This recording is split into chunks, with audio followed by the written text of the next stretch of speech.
सर्वप्रथम सर्वांना श्री स्वामी समर्थ. स्वामी महाराजांच्या कृपेने तुमच्या सर्व चांगल्या इच्छा पूर्ण होत ही स्वामींचरणी प्रार्थना करते आणि आजच्या व्हिडिओला सुरुवात करते. उद्या 26 मार्च 2026 गुरुवार दिवशी रामनवमी आलेली आहे. कॅलेंडरमध्ये दुर्गाष्टमी आणि रामनवमी एकत्रित दिलेला आहे. बऱ्याच लोकांना मनात प्रश्न पडलेला आहे की रामनवमी आणि दुर्गाष्टमी एकत्रित कसं बरं. तर रामनवमी आपण कधी साजरी करावी, 26 तारखेला की 27 तारखेला. तर अष्टमी तिथी ही उद्या 26 मार्चला सकाळी 11:44 अष्टमी तिथी संपून 11:44 नवमी तिथी सुरू होत आहे आणि 27 मार्चला सकाळी 10:06 नवमी तिथी संपत आहे. प्रभू श्रीरामांचा जन्म चैत्र शुक्ल नवमीला दुपारी 12:39 झालेला आहे. म्हणून तिथीनुसार 26 मार्च 2026ला गुरुवारीच आपल्याला रामनवमीचा उत्सव साजरा करायचा आहे. कळालं असेल सर्वांना, रामनवमीचा दिवस हा उत्सव आपल्याला उद्या गुरुवारी 26 मार्चला साजरा करायचा आहे. तर लवकर उठायचं आहे उद्या आणि आंघोळीच्या पाण्यात प्रत्येकाने एक एक आंब्याचं पान आणि थोडी थोडी कडुलिंबाची पानं आंघोळीच्या पाण्यात आवर्जून टाका. गंगाजल असेल थोडं आवर्जून टाका. लहान मुलांपासून मोठ्या व्यक्तींपर्यंत हा उपाय सर्वांनी जरूर करा. प्रभू श्रीरामांचं नामस्मरण करा. उद्या प्रभू श्रीरामांचा जय श्रीराम जय श्रीराम अगदी सकाळी उठल्यापासून झोपेपर्यंत. तसं तर आपण नेहमीच आपल्या स्वामींचा प्रभू श्रीरामांचा मंत्रोच्चार करतच असतो, नाव घेतच असतो. पण उद्या जन्मदिवस आहे प्रभू श्रीरामांचा. जेवढ्या वेळा नामस्मरण करता येईल ना, खूप खूप प्रभावी ठरेल. काही नाही करता आलं तुम्हाला सेवा तरीही चालेल, पण जय श्रीराम जय श्रीराम सकाळी उठल्यापासून झोपेपर्यंत आपल्याला हे 2 शब्द आवर्जून बोलायचे आहे. तर उद्या आंघोळीचा हा उपाय जरूर करा. घरात सुद्धा पाण्यात गोमूत्र, हळद, गंगाजल असं टाकून आपल्याला घरात सुद्धा पाणी शिंपडून द्यायचं आहे. महिलांनो जरूर करा. थोडंसं गोमूत्र पाण्यात टाका, हळद टाका, गंगाजल टाका, थोडंसं गुलाबजल असेल, एखादी कापराची वडी बारीक करा आणि सर्व पाण्यात मिक्स करून घरात, अंगणात सगळीकडं हे पाणी शिंपडून द्यायचं आहे. दाराशी छोटी का होईना रांगोळी काढायची आहे. हळदीचं स्वस्तिक आपल्या मुख्य दारावर आवर्जून काढा. महिलांनो उद्या मोठा दिवस आहे. साक्षात भगवान श्री हरी विष्णूंचाच जन्मदिवस आहे, म्हणजे प्रभू श्रीरामांचा. हळद खूप प्रिय आहे लक्ष्मीनारायणाला. जरी आपण गुढीपाडव्याला स्वस्तिक काढलेलं आहे, तुम्ही ते पुसून टाकलं, नवीन काढलं तरीही चालेल. हळदीचं एक स्वस्तिक आपल्या मुख्य दरवाजावर आवर्जून काढा. त्याच्या आजूबाजू 2-2 रेषा द्या, तेव्हा स्वस्तिक पूर्ण होत असतं. दाराला आंब्याचं पानांचं 5 पानांचं का होईना तोरण जरूर लावायचं आहे. प्रभू श्रीरामांचं नामस्मरण करा. जय श्रीराम बोलून प्रत्येक आंब्याच्या 5 पानांना हळदीचं बोट लावायचं आहे आणि ती आंब्याची पानं आपल्या मुख्य दरवाजावर आवर्जून लावा. घरात सोन्यासारखं सुख, ऐश्वर्य, लक्ष्मी खेचून आणेल. नाहीतर ओम नमो भगवते वासुदेवाय नमः, ओम श्रीम नमः या मंत्राचा जप करा आणि आंब्याची पानं धुवून घ्या, स्वच्छ पुसून घ्या. प्रत्येक आंब्याच्या पानाला किमान 5 पानं तरी आपल्या मुख्य दरवाजावर उद्या आवर्जून लावा. देवांचा जन्मदिवस आहे बघा, मोठा दिवस आहे. आंब्याचा हा उपाय केला तुम्ही तर खूप खूप सोनेरी दिवस येतात. म्हणून आवर्जून आंब्याच्या पानांचा हा उपाय करायचा आहे. प्रभू श्रीरामांचा उद्या जन्मदिवस. आपल्याला तुळशीजवळ सुद्धा एक दिवा लावून द्यायचा आहे. महिलांनो आंघोळीनंतर तुळशी मातेची हळद, कुंकू, फुलं वाहून पूजा करा.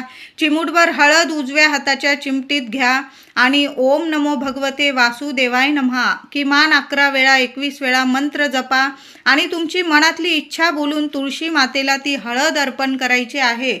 तुम्हाला कलावा असेल तुमच्याकडं तर तुळशी मातेला उद्या प्रभू श्रीरामांचं किंवा ओम नमो भगवते वासुदेवाय नमः या मंत्राचा जप करून तुळशी मातेला कलावा सुद्धा बांधला ना तुम्ही तर खूप सुंदर अनुभव येतात. आवर्जून तुळशी मातेची सेवा करा. दोन्ही वेळेला तुळशीजवळ दिवा, तुपाचा दिवा जरूर लावा. आणि एक वेळा म्हणजे आपण जेव्हा प्रभू श्रीरामांचा पाळणा हलवणार जेव्हा प्रभू रामांचा दुपारी 12 वाजता जन्म होतो तेव्हा तरी आपल्या तुळशीजवळ दिवा चालू आवर्जून ठेवा महिलांनो. एक दिवा आपल्या मुख्य दाराशी सुद्धा ठेवायचा आहे. असे 2 दिवे उद्या तुळशीजवळ आणि मुख्य दाराशी जेव्हा आपण दुपारी 12:39 प्रभू श्रीरामांचा जन्म उत्सव साजरा करतो तर दुपारी 11 वाजेपासूनच लावून दिला तुम्ही तरीही झाले. सकाळी जरी लावलेला असेल तरी थोडं तूप तेल वाढवून घ्या आणि मुख्य दाराशी आणि तुळशीजवळ दिवा चालू ठेवायचा आहे. आता उद्या दिवसभरात केव्हाही एक दिवा प्रभू श्रीरामांचं नामस्मरण करून एक दिवा तुम्हाला या ठिकाणी लावायचा आहे. आपण घरात तुळशीजवळ दाराशी तर दिवा लावणारच आहोत मुख्य दाराशी, पण सकाळी किंवा संध्याकाळी तुम्हाला जेव्हा शांततेत वेळ मिळेल, सकाळी देवघरात वगैरे पूजा करायला तुम्हाला बाहेर नाही जाता आलं तर मग संध्याकाळी जरी ही सेवा केली चालेल. दुहेरी वात घ्यायची आहे. अगदी मातीची पंती घेतली आधी वापरलेली असेल चालेल, धुवून घ्या, स्वच्छ पुसून घ्या, त्यात दुहेरी वात टाका. तिळाचं तेल असेल, मोहरीचं असेल किंवा जे देवांसाठी दिव्यांसाठी तेल वापरता तुम्ही ते तेल त्या दिव्यात टाकायचं आहे आणि दिवा घेऊन तुम्हाला हनुमानांच्या मंदिरात जायचं आहे. सोन्यासारखी सेवा आहे. कितीही मोठा शत्रू असू द्या, उद्याच्या उद्या त्याचा नायनाट होईल, नाश होईल. विनाकारण जर कोणी तुम्हाला विनाकारण त्रास देत असेल, नकोसं करत असेल, कामात खूप अडीअडचणी असतील, घरात बाधा आहे, आरोग्य नीट राहत नाही, घरात लक्ष्मी टिकत नाही, तुमची कामं बिघडतात, रखडतात, आवर्जून ही सेवा करा. माझ्या दादांनी करा, महिलांनी करा, विद्यार्थ्यांनी करा, सर्वांनी करा. घरातल्या कुटुंबाकडून एक दिवा हनुमानांच्या मंदिरात घेऊन जायचा आहे. बरोबर हनुमानांसाठी पूजेसाठी फुलं, आपण थोडंसं चणे गुळाचा प्रसाद आवर्जून घेऊन जा किंवा तुम्ही बुंदी जिलेबी असाही प्रसाद घेऊन जाऊ शकता किंवा केळीचा प्रसाद घेऊन जाऊ शकता. उद्या खाली हात जाऊ नका, खाली हात तुम्ही घरी येणार नाही. एक दिवा तर आवर्जून घेऊन जायचा आहे आणि तिथं गेल्यानंतर हनुमानांच्या चरणी नैवेद्य अर्पण करा, फुलं अर्पण करा आणि दिवा लावताना तुम्हाला हनुमानांच्या हृदयात बसता श्रीराम तर तुम्हाला तुमच्या मनातील इच्छा बोलून घ्यायची आहे. जी इच्छा असेल, अवघड इच्छा बोलून घ्या आणि हनुमानांना बोला, आज मी तुमच्या समोर रामनवमीला जय श्रीराम बोलून दिवा लावत आहे, मी खाली हात जाणार नाही. असं बोलून तुम्हाला हनुमानांच्या चरणाजवळ एक दिवा जय श्रीराम बोलून आपल्या मनातील इच्छा बोलून तो दिवा लावून द्या. तिथं जरा वेळ बसता आलं, तुम्हाला हनुमान चालीसा पठण करता आलं, एक वेळा श्रीराम रक्षा पठण करता आलं तर आवर्जून करा. नाही तर आपण सकाळी तर सेवा केलेलीच आहे रामरक्षा स्तोत्रची, तर तुम्ही तसं थोड्या वेळ बसा तिथं आणि मग घरी यायचं आहे. 100 नाही 1000% सांगते, तुम्ही उद्या खाली हात घरी येणार नाही. असा एक राम दिवा जय श्रीराम बोलून हनुमानांच्या मंदिरात आवर्जून लावून द्यायचा आहे. उद्या सकाळी रामनवमीला तुम्ही उपवास करत असाल तर उपवास करा. फलाहार घेऊ शकता तुम्ही, भगर किंवा बटाटा, रताळी, साबुदाणा, जसं आपण एकादशीला उपवास करतो तशा पद्धतीने. कारण भगवान श्रीराम म्हणजे साक्षात भगवान श्री हरी विष्णूंचाच एक अवतार आहे. तर तुम्ही एकादशीला जसा फलाहार घेता तशा पद्धतीने घेऊ शकता. आणि तुम्ही नसेल उपवास करत तर अशा पद्धतीने देवघरात उद्या मंगल कलशाची स्थापना करायची आहे. नारळ वगैरे स्वच्छ धुवून नवीन मंगल कलशाची स्थापना करायची आहे. प्रभू श्रीरामांची मूर्ती असेल तुमच्याकडं किंवा नसेल मूर्ती तर प्रत्येकाच्या देवघरात बाळकृष्णाची मूर्ती असतेच. असं घर नाही, देवघर नाही की जिथं बाळकृष्णाची मूर्ती नाही. तर प्रभू श्रीरामांचा मंत्र जप करायचा जय श्रीराम आणि तुम्हाला गाईच्या दुधाने किंवा पंचामृताने अभिषेक करायचा आहे. आता तुमच्याकडं प्रभू श्रीरामांची मूर्ती असेल तर प्रभू श्रीरामांच्या मूर्तीवर अभिषेक करा, नसेल तर बाळकृष्णाच्या मूर्तीवर अभिषेक करा. तुमच्याकडं फोटो असेल पुसून घ्यायचा आहे आणि त्याला छान असा पिवळ्या कलरचा म्हणजे पिवळी फुलं असेल त्याचा हार घालायचा आहे. पंचोपचार पूजा करायची आहे आणि तांदळाच्या राशीवर देवघरात देवांच्या मूर्तीची स्थापना करायची आहे. तुळस फुलं वाहून पूजा करायची आहे. पूजा करताना ओम श्री रामाय नमः, ओम श्री रामाय नमः या मंत्राचा जप आवर्जून करा. दुपारी 12 वाजेच्या आत अभिषेक करून मूर्ती देवघरात पाळण्यात किंवा देवघरात स्थापन करायचीच आहे. 12:39 शंख वाजवायचा आहे, पाळणा हलवायचा आहे. या वेळात घरातील सर्वांनी किंवा एका व्यक्तीने 11 वेळा दिवा अगरबत्ती लावून रामरक्षा स्तोत्र पठण करायचं आहे. सुंदर सेवा आहे. महिलांनो, दादांनो, उद्या सकाळी 11 वाजेपासूनच तुम्ही सेवेला बसला. कारण तुम्हाला जर पटपट वाचता येत नसेल किंवा तुम्ही हळू वाचत असाल, शांततेत आपल्याला श्री राम रक्षा स्तोत्र पठण करायचं आहे. वाचायचं म्हणून वाचायचं नाही, शब्द आपल्याला कळला पाहिजे, आपल्या हृदयापर्यंत पोहोचला पाहिजे, घरात आपल्या वास्तूला पण कळला पाहिजे. अशा शांत पद्धतीने आपल्याला 11 वेळा श्री राम रक्षा स्तोत्र पठण करायचं आहे. देवांची पूजा, अभिषेक वगैरे करून घ्या. एक अखंड दिवा देवघरात उद्या चालूच ठेवायचा आहे. देवघरात 1 कापराचा तुकडा, देवघरातील दिव्यात 1 कापराचा तुकडा, 2 लवंग, चिमूटभर हळद टाकून द्यायची आहे. दिव्याची हळद, कुंकू, फुलं वाहून पूजा करा. दिव्याखाली सुद्धा आसन द्यायचं आहे. तांदळाची रास करा, त्यावर दिवा ठेवायचा आहे आणि नंतर आपल्याला श्री राम रक्षा स्तोत्र 11 वेळा पठण करायचं आहे. रामरक्षा स्तोत्र पठण करताना जी अगरबत्ती आपण लावतो ती एखाद्या ताटलीत लावा. म्हणजे जी अगरबत्तीची रक्षा पडेल ना, ती सर्वांनी रामरक्षा पठण केल्यानंतर कपाळी लावायची आहे.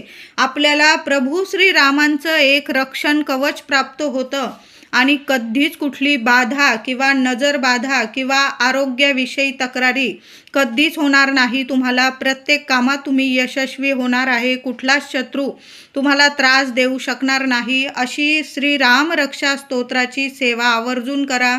नंतर ती रक्षा सगळ्यांनी कपाळी लावायचं आहे. जय श्रीराम बोलून ती रक्षा कपाळी लावा. अगदी सगळ्यांनी लावायचे आहे. कुणाचं आरोग्य नीट नसेल, म्हणजे तुम्हाला औषधाला गुण येत नसेल तर प्रभू श्रीरामांचं नामस्मरण करा. जी अगरबत्ती घ्याल तुम्ही ती चांगल्या क्वालिटीची घ्यायची आहे. म्हणजे ती रक्षा तुम्ही पाण्यात टाकून, कुणाचं आरोग्य नीट नसेल त्या व्यक्तीस जर थोडीशी रक्षा, अगदी चिमूटभर रक्षा जय श्रीराम बोलून तुम्ही ज्या व्यक्तीचं आरोग्य नीट नाही त्यांना पिण्यास जरी दिली ना ती रक्षा पाण्यात टाकून तरीही चालेल. खूप प्रभावी ठरेल. औषधाला गुण यायला लागेल. दैवी चमत्कार आयुष्यात तुमच्या घडून येतील. म्हणून प्रभू श्रीरामांची ही सेवा आवर्जून करा. दुपारी प्रभू श्रीरामांची आरती सुद्धा करायची आहे. नैवेद्य दाखवायचा आहे.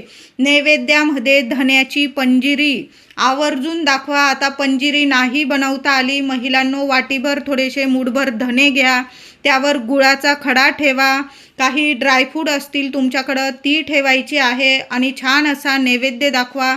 पण उद्या धन्याची पंजिरी किंवा अख्खे धने देवघरात दाखवायचेच आहे. यामुळे तुमच्या घरात लक्ष्मी आकर्षित होईल. ज्या घरात प्रभू श्रीरामांची जय श्रीराम बोलून सेवा केली जाते, धन्यांचा नैवेद्य दाखवला जातो, तिथेच लक्ष्मी कायम स्थिर स्वरूपात वास करते. केळीचा नैवेद्य दाखवा. वेगवेगळी फळे असतील त्याचा नैवेद्य दाखवायचा आहे. तुम्ही मिठाई आणलेली असेल पिवळ्या रंगाची ती दाखवा नैवेद्यात. ते प्रत्येक नैवेद्यावर एक तुळशी पत्र ठेवायचं आहे. उद्या तुम्ही बाळकृष्णांना तुळशीने अभिषेक जरी केला ना किंवा एक तुळशी पत्र जरी अर्पण केलं जय श्रीराम बोलून तरीही चालेल. तुळशीची सेवा आवर्जून करा. ही उद्या घराजवळ तुमच्या प्रभू श्रीरामांचं मंदिर असेल तर आवर्जून जा. मी तुम्हाला सांगितलं दिवसभरात किंवा संध्याकाळी हनुमानांच्या मंदिरात जाऊन जय श्रीराम बोलून आपण दिवा लावणार आहोत. तिथंच प्रभू श्रीरामांचं मंदिर असेल, आवर्जून दर्शन घ्या. कुणी गरीब व्यक्ती असेल तिथं काहीतरी नैवेद्य म्हणजे अन्नदान जरूर करायचं आहे. प्रसाद दान करायचा आहे. या दिवशी प्रसाद दान केल्याने, प्रभू श्रीरामांचा पाळणा हलवल्याने संतान प्राप्ती होते, धनप्राप्ती होते, लक्ष्मी प्राप्ती होते आणि आपल्या सर्व इच्छा मनोकामना प्रभू श्रीराम लक्ष्मी नारायण पूर्ण करत असतात. म्हणून उद्या देवाऱ्यात तर आपण सेवा करणारच आहोत, पण मंदिरात जाऊन सुद्धा सेवा करा. प्रभू श्रीरामांचं मंदिर असेल, भगवान विष्णूंचं मंदिर असेल किंवा सरळ आपल्या स्वामींच्या मंदिरात गेला तुम्ही तरीही चालेल. नारळ अर्पण करा, केळीचा नैवेद्य दाखवा, काहीतरी गोडाचा शिरा वगैरे बनवून नेला, खिरीचा नैवेद्य दाखवता आला उद्या आवर्जून दाखवा. अन्नदान करायचं आहे, जेवढं अन्नदान करायला मिळेल ना तुम्हाला आवर्जून करायचं आहे. उद्या रामनवमीचा मोठा दिवस आहे, गुरुवार सुद्धा आलेला आहे. रामनवमीचा आपण पाळणा तर दुपारी 12:39 प्रभू श्रीरामांची जन्म वेळ आहे, तेव्हा आपण पूजा सेवा करणार आहोत. तुम्हाला थोडा उशीर झाला तरी पण 1 वाजेच्या आतच तुम्हाला देवघरात किंवा मंदिरात पूजा करायची आहे, कारण दुपारी 1 वाजेनंतर राहू काळ सुरू होत आहे. तुम्ही जर राहू काळ अशुभ काळ मानतात तर आवर्जून 1 वाजेच्या आधीच तुम्हाला पूजा सेवा करायची आहे, पाळणा हलवायचा आहे. नंतर दुपारी 3 वाजेनंतर तुम्ही सेवा करू शकता. फक्त दुपारी 1 ते 3 हा अशुभ काळ असणार आहे, राहू काळ असणार आहे. वर्षातला सर्वात मोठा दिवस आहे, एवढा अशुभ काळ टळून जाऊ द्या आणि मग तुम्ही पुन्हा सेवा सुरू केली तरीही चालेल. एकतर सकाळी लवकर सेवा करून घ्या, दुपारी 1 वाजेच्या आतच आपल्याला सेवा करायची आहे. आता तुम्हाला मंदिरात जायला वेळ झाला, मग तुम्ही दुपारी 3-4 वाजेनंतर गेलात तरीही चालेल. फक्त दुपारी 1 ते 3 या वेळात सेवा पूजा करू नका. उद्या संध्याकाळी एक उपाय सांगत आहे, महिलांनो आवर्जून करायचा आहे. एक लवंग हातात घ्यायची आहे तुम्हाला आणि तुमच्या घरात संपूर्ण घरात तुम्हाला फिरायचं आहे.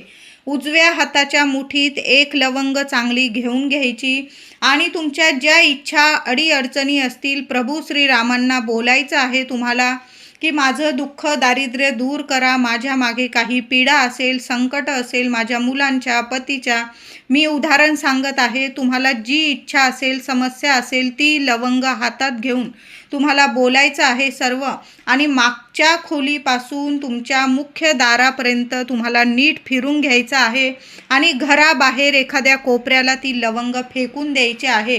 क्षणात तुमच्या घरादाराला लागलेली नजरबाधा क्षणात नष्ट होईल, शत्रुपीडा नष्ट होईल, घराची वास्तू प्रसन्न होईल. सुंदर उपाय आहे, एक लवंगाचा हा उपाय आवर्जून करा. त्याचबरोबर उद्या दुर्गाष्टमी आणि नवमी एकत्रित आलेली आहे. सूर्योदय बघितलेली तिथी ही अष्टमीची पण असणार आहे आणि रामनवमीची सुद्धा असणार आहे. दोन्ही तिथी एकत्र संध्याकाळी कापूर सोबत एक वस्तू जाळायची आहे, छान अशी देवांची. उद्या सकाळी तर आपण आरती करणारच आहोत. प्रभू श्रीरामांचा जन्मवेळ दुपारी 12:39 तेव्हा तर पूजा सेवा करून आपण आरती करूच, पण संध्याकाळी सुद्धा आरती करा. नाही जमलं किमान कापरासोबत या 2 वस्तू तरी आवर्जून जाळायच्या आहे. तर तुम्हाला कापूर जाळायचा आहे. थोडेसे तांदूळ घ्या एखाद्या वाटीत, ज्या भांड्यात तुम्ही कापूर जाळता त्यात थोडे अख्खे तांदूळ घ्यायचे आहे. उद्या देवांना स्थापना करताना किंवा खीर वगैरे नैवेद्य बनवताना चुकून सुद्धा तुकडा तांदूळ घेऊ नका. भगवान श्री हरी विष्णूंना तुकडा तांदूळ वापरू नका. जेव्हा पण आपण देवांची सेवा करतो ना, मग महादेवांची सेवा करा, देवींची सेवा करतो तेव्हा अख्खा तांदूळ घ्यायचा आहे. अगदी तुम्ही राशनिंगचा वापरला तरीही चालेल, पण अख्खा तांदूळ घ्यायचा आहे. ज्या भांड्यात कापूर जाळता त्यात थोडेसे चिमूटभर अख्खे तांदूळ ठेवा, त्यावर कापूर ठेवा. 5 चांगल्या लवंग बघून घ्यायचे आहे, बारीकसा तुकडा दालचिनीचा ठेवा आणि एक तुम्हाला तेजपत्ता चांगला बघून घ्यायचा आहे आणि तेजपत्ता जाळायचा आहे. देवघरात देवांना तो कापूर धूप दाखवून घ्या. सर्व घरात तो कापूर धूप पसरवायचा आहे. खूप सुंदर अनुभव येतील तुम्हाला. कितीही तुमच्या घराला नजरबाधा लागलेली असू दे, कामात अडीअडचणी येत असू दे, लगेच नष्ट होईल आणि तुम्हाला कामात यश मिळायला लागेल. प्रगतीचे मार्ग खुले होतील तुमचे. लक्ष्मी तुमच्या घरात स्थिर होईल. सुंदर उपाय आहे. अशा पद्धतीने कापूर, जरा उशीर झाला 8-9 वाजले महिलांनो तरीही चालेल,